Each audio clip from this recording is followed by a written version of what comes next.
Salam, salam sejahtera di dalam nama Tuhan kita Yesus Kristus. Hari ini kita akan mengikuti ibadah kebaktian Minggu Pentakosta kedua GKPS Resort Bekasi hari Senin 1 Juni 2020. Sebelum kita mulai ibadah kita, marilah kita ambil waktu sejenak untuk memohon pertolongan Tuhan agar ibadah kita berkenan kepada Tuhan. Kita bersaat teduh.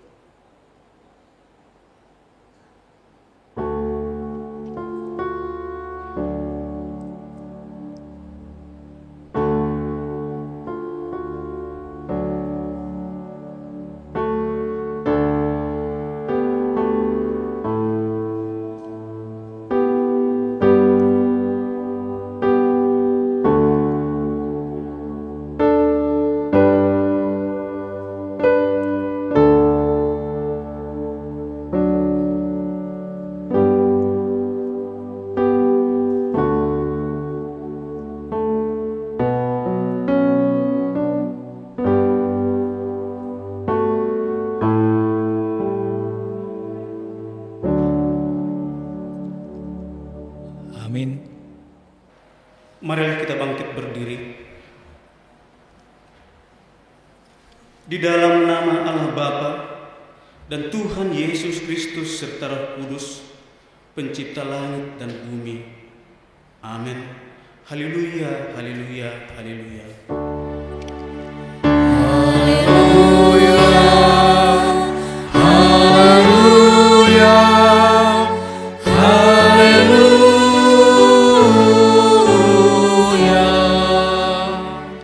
Marilah kita berdoa. Ya Tuhan Allah Bapa yang Maha Kasih, kami datang bersujud mempersembahkan pujian serta rasa syukur kami kepadamu. Engkau telah menganugerahkan Roh Kudus untuk membimbing dan mempersatukan seluruh orang percaya, yang olehnya kami juga dituntun menjadi pengikut Kristus yang setia, yang hanya beribadah kepadamu saja. Bukalah hati, pikiran dan segenap jiwa kami untuk menerima pemberian-Mu kepada jemaat-Mu. Amin. Kita bernyanyi dari Kidung Jemaat nomor 18 ayat 1 dan 2.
Marilah kita bangkit berdiri. Kita berdoa untuk mengaku dan memohon keampunan dosa kita. Ya Tuhan Allah yang Maha Mulia dan Maha Kuasa, Anak-Mu Yesus Kristus telah menetapkan kami untuk menjadi garam dan terang dunia. Tetapi kami sering tidak mewujud nyatakan dalam kehidupan kami. pelita iman kami sering redup, dan kesaksian hidup kami sering hambar karena perilaku dan perbuatan yang tidak sesuai dengan kehendak-Mu. Situasi kehidupan kami sering lebih kuat mempengaruhi kami karena kami lemah. Ya Allah, Tuhan kami yang Maha Pengasih, ampunilah dosa-dosa kami. Kiranya Roh Kudus-Mu selalu memimpin kami untuk menjadi saksi-saksi yang benar serta memampukan kami menjadi garam serta terang dunia, sehingga seluruh makhluk boleh menikmati karya penyertaan-Mu dalam Yesus Kristus Tuhan dan Juru Selamat kami. Amin. Dengarlah firman Allah, janji tentang keampunan dosa. Berbahagialah orang yang diampuni pelanggarannya, yang dosanya ditutupi. Berbahagialah manusia yang kesalahannya tidak diperhitungkan Tuhan. Kemuliaan bagi Allah di tempat yang maha tinggi. Amin.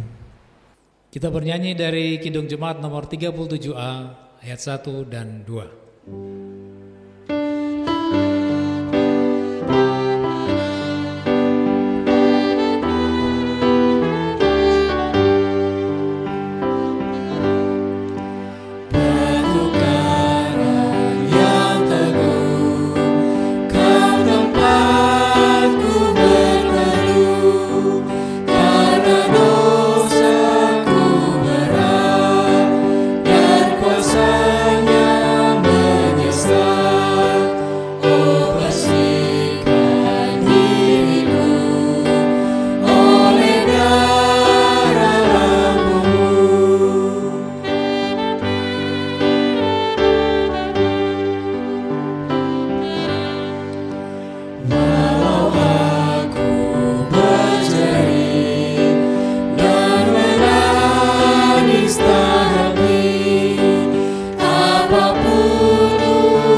Marilah kita bangkit berdiri.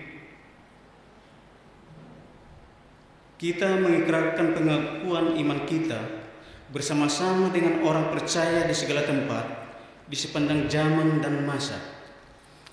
Aku percaya kepada Allah, Bapa yang Maha Kuasa, Kali langit dan bumi, dan kepada Yesus Kristus, Anak yang tunggal Tuhan kita, yang dikandung daripada Roh Kudus, lahir dari anak darah Maria, yang menderita di bawah pemerintahan Pontius Pilatus, disalibkan, mati dan dikuburkan, turun ke dalam kerajaan maut, pada hari yang ketiga bangkit pula dari antara orang mati, naik ke surga, duduk di sebelah kanan Allah, Bapa yang Maha Kuasa, dan akan datang dari sana untuk menghakimi orang yang hidup dan mati.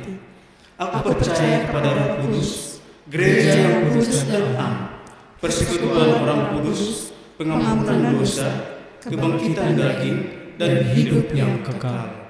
Amin. Kita bernyanyi dari Kidung Jemaat nomor 237 ayat 1 dan 2.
Sebelum kita mendengarkan firman Tuhan, mari kita bersatu di dalam doa. Ya Allah Bapa di sorga, kami naikkan syukur atas kasih karunia Tuhan yang telah memberikan kesempatan ini untuk berbakti kepada Tuhan. Kami yakin dan percaya kehadiran Tuhan lewat pesta yang kami rayakan, Pentakosta, turunnya Roh Kudus, itu akan memperbaharui kehidupan kami.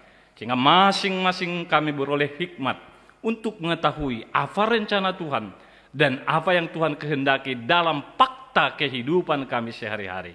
Inilah kami Tuhan, inilah doa kami yang kami panjatkan melalui putra-Mu, Yesus Kristus, Juru Selamat kami yang hidup. Amin.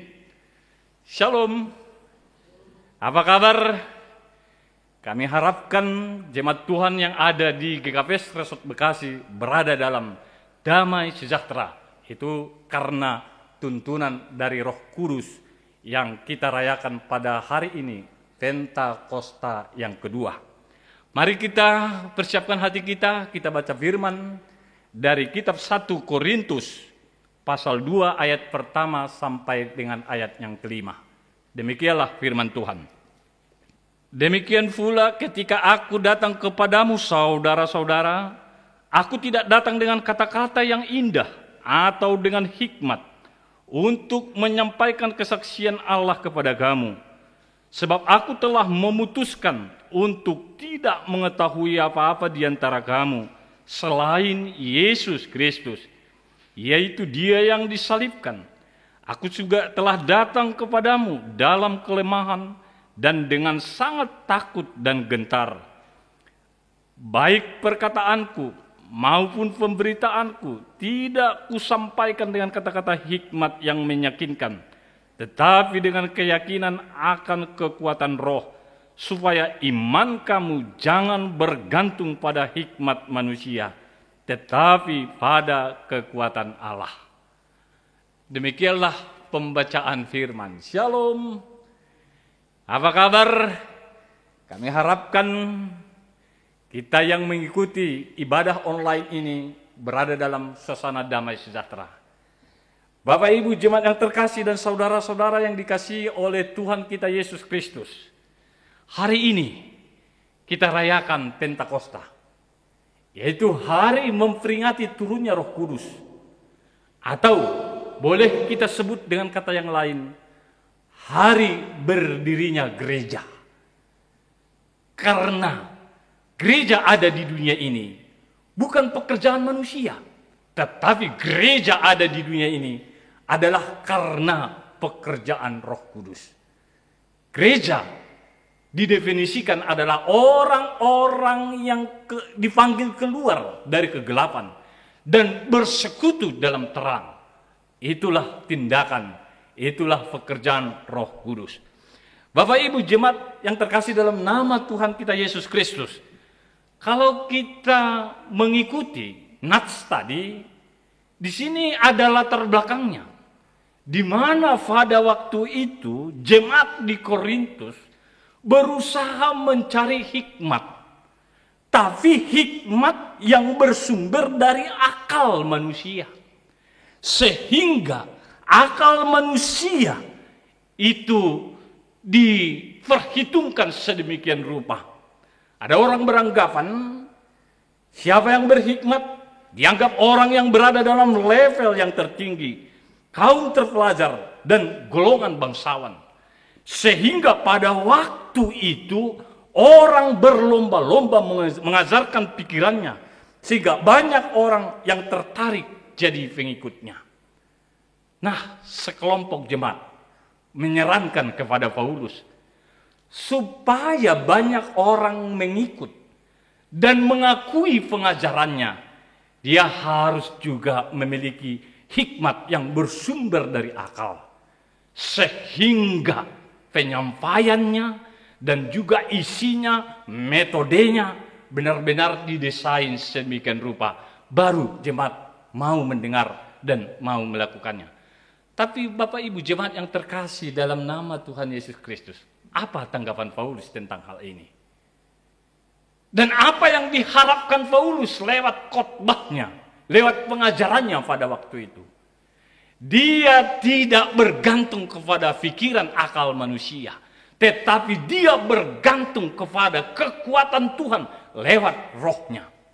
Disebut dalam firman kita, demikian pula ketika aku datang kepadamu saudara-saudara, aku tidak datang dengan kata-kata yang indah atau dengan hikmat untuk menyampaikan kesaksian Allah kepada kamu. Tapi Paulus datang dengan kuat kuasa Tuhan lewat tuntunan Roh Kudus, lewat bimbingan dari firman Tuhan yang telah dihayati, firman Tuhan yang telah dikerjakannya dalam kehidupan sehari-harinya.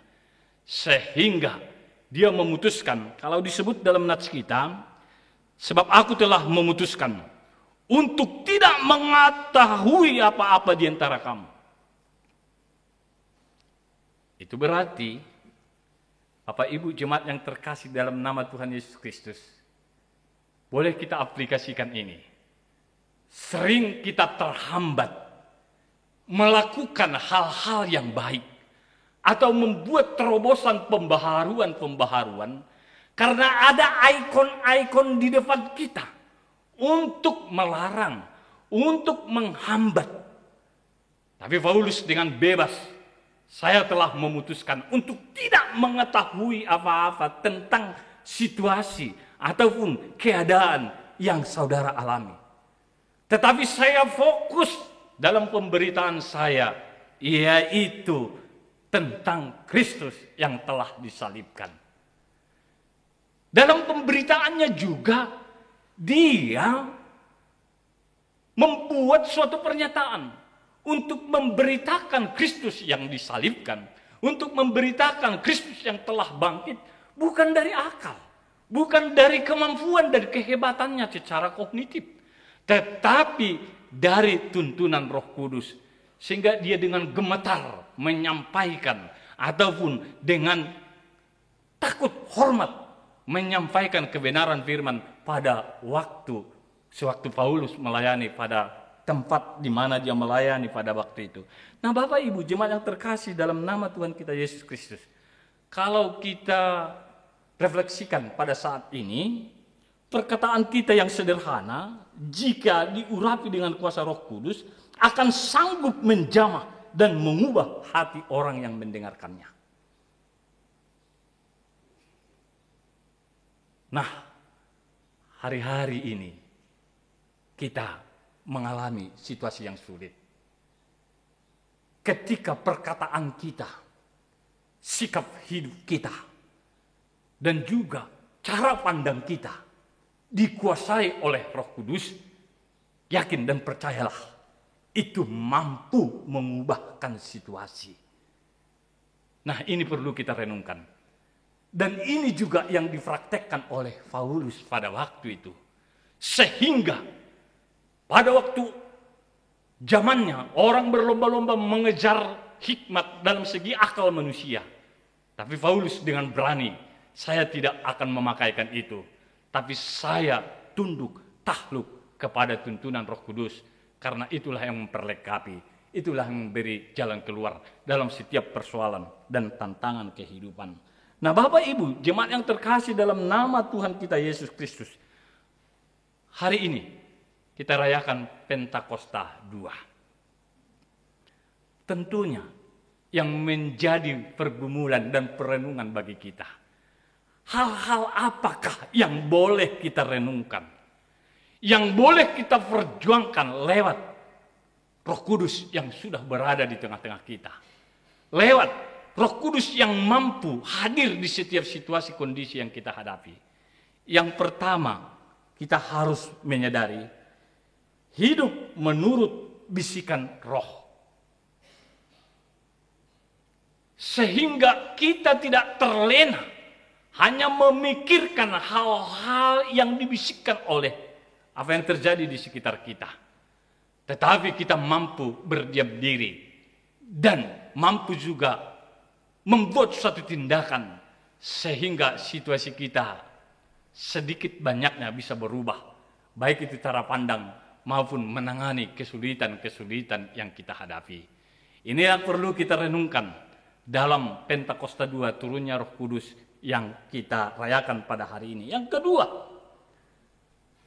Roh Kudus memperbaharui hidup manusia, membuka cara berpikir kita, membuka kehidupan yang barangkali tertutup sesuai dengan akal dan pikiran kita dalam menghadapinya.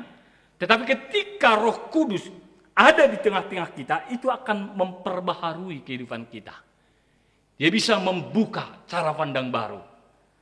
Kalau di sana ada jalan tertutup, lewat tuntunan Roh Kudus, kita diajari untuk menemukan jalan yang baru.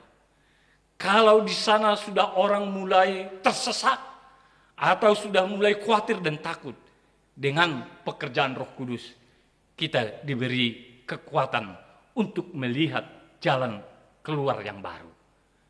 Ini dialami oleh Paulus pada waktu itu. Sehingga dia sedikit pun tidak gentar dari pernyataan-pernyataan yang sudah berhikmat. Ada Kefas, ada Apolos, ada Paulus. Dia tidak terlena, dia tidak terpengaruh. Saya akan tetap memberitakan, katakan salib Kristus, yang menurut orang Yunani itu adalah lambang kebodohan, yang menurut orang Yahudi itu tidak tanda-tanda yang positif, tapi barangkali tanda-tanda yang negatif. Tapi dia terus menjalankannya dengan kekuatan Roh Kudus. Akhirnya dia banyak menuai jiwa-jiwa dan mengaminkan tindakan Roh Kudus dalam kehidupannya. Yang terakhir, Roh Kudus memberi keberanian dan mempersiapkan kita untuk menguatkan, untuk bertahan dalam situasi sulit. Hari-hari ini, mari kita lihat. Ketika kita fokus kepada pikiran, analisa-analisa yang terjadi hanya fokusnya dalam pemahaman akal kita, banyak orang yang takut menjalani hari-hari hidupnya. Tapi ketika Roh Kudus memimpin, ketika Roh Kudus menguasai, dia mampu melihat dan mempergunakan situasi ini dengan intensif. Akhirnya dia memulai hidupnya dengan babak yang baru. Dan itu juga yang diharapkan pemerintah, yang dicanangkan normal baru ya, sehingga kehidupan terus berjalan sembari kita menghadapi masa-masa sulit. Satu keyakinan kita, karena Roh Kudus ada, karena Roh Kudus memperbaharui, karena Roh Kudus memberi kekuatan, sehingga apa yang belum pernah dilihat oleh manusia, apa yang tidak pernah didengarkan oleh telinga kita, ketika Roh Kudus bisa semua kita nikmati, bisa kita semua lakukan. Demikianlah firman Tuhan, kiranya itu berfaedah, berdampak dalam kehidupan kita dalam masa-masa sulit yang kita hadapi. Mari kita bersatu dalam doa. Ya Allah Bapa di sorga, kami naikkan syukur karena kami meyakini Roh Kudus ada di tengah-tengah kami.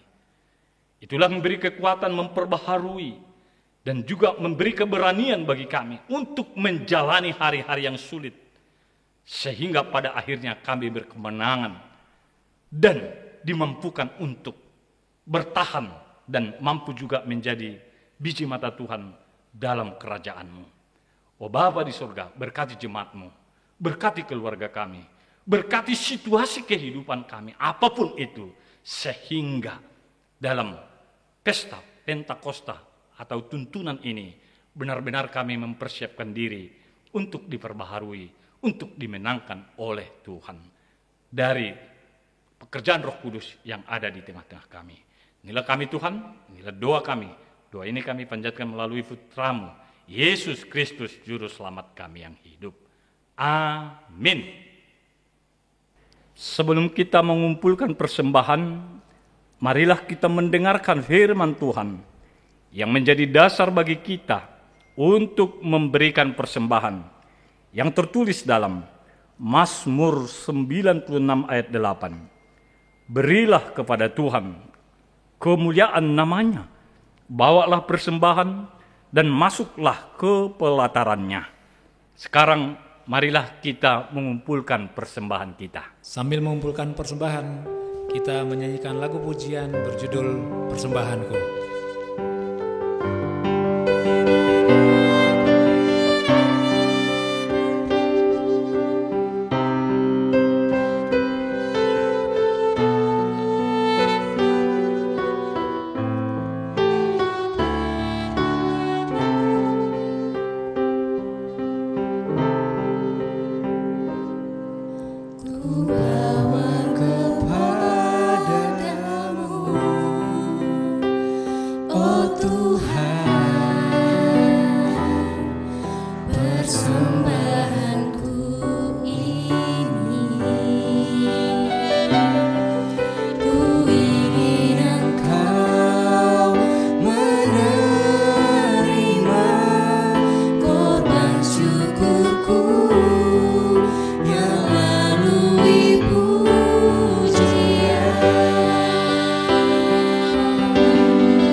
Marilah kita bangkit berdiri, kita berdoa untuk menyerahkan persembahan kita kepada Tuhan.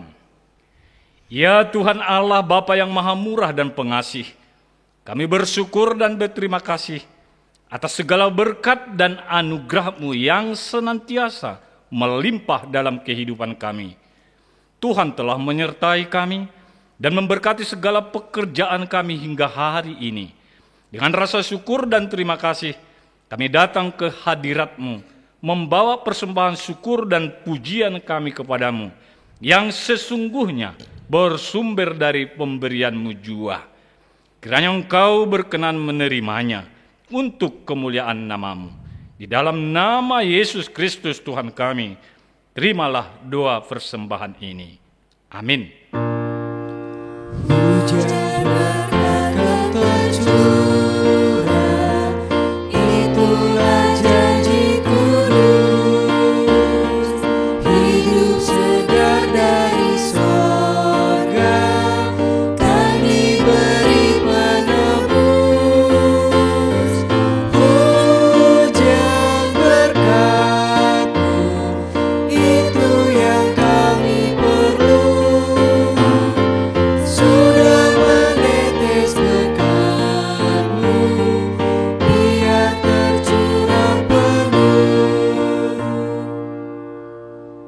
Bapa kami yang di surga, dikuduskanlah nama-Mu, datanglah kerajaan-Mu, jadilah kehendak-Mu di bumi seperti di surga.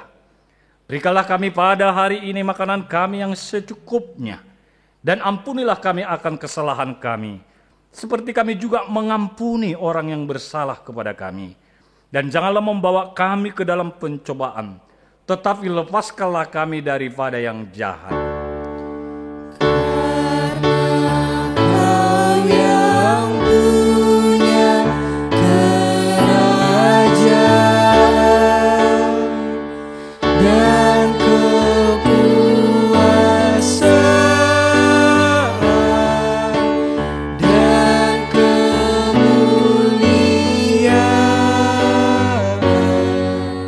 Sampai selama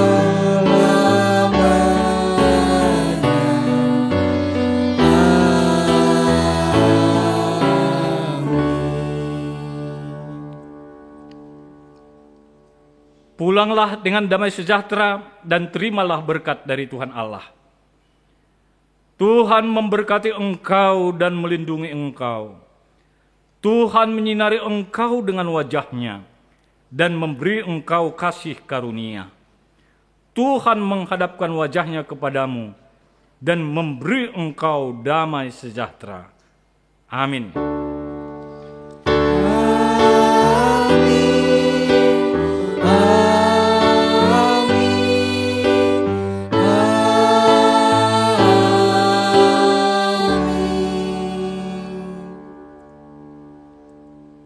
Shalom.